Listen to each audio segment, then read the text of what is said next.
atau pilkada, kuncinya adalah seperti kita tahu bersama, ketika proses berjalan pemilu pilkada, orang tidak pernah itu polemik sangat banyak. Kita tahu proses perjalanan mungkin itu adalah banyak hal yang disampaikan bicara.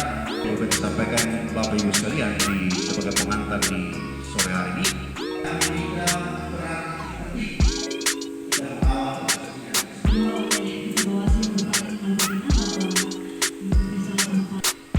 Yang saya hormati, saya lakukan Pak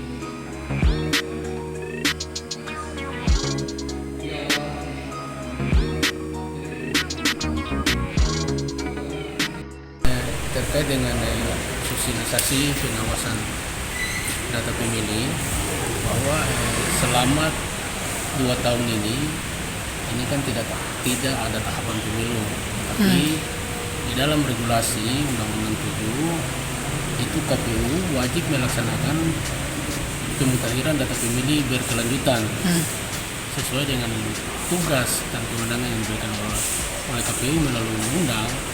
Bawaslu juga harus mengawasi proses pemutakhiran data pemilih berkelanjutan yang dilaksanakan oleh KPU untuk memastikan bahwa pemilih yang belum terakomodir di dalam data pemilih 2019 atau pemilih terakhir itu dimasukkan ke dalam data pemilih yang berkelanjutan.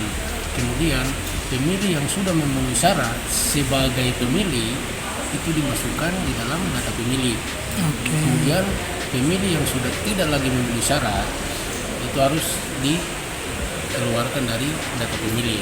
Itu sasaran Bawaslu yang pertama untuk memastikan keakuratan data pemilih yang berkelanjutan.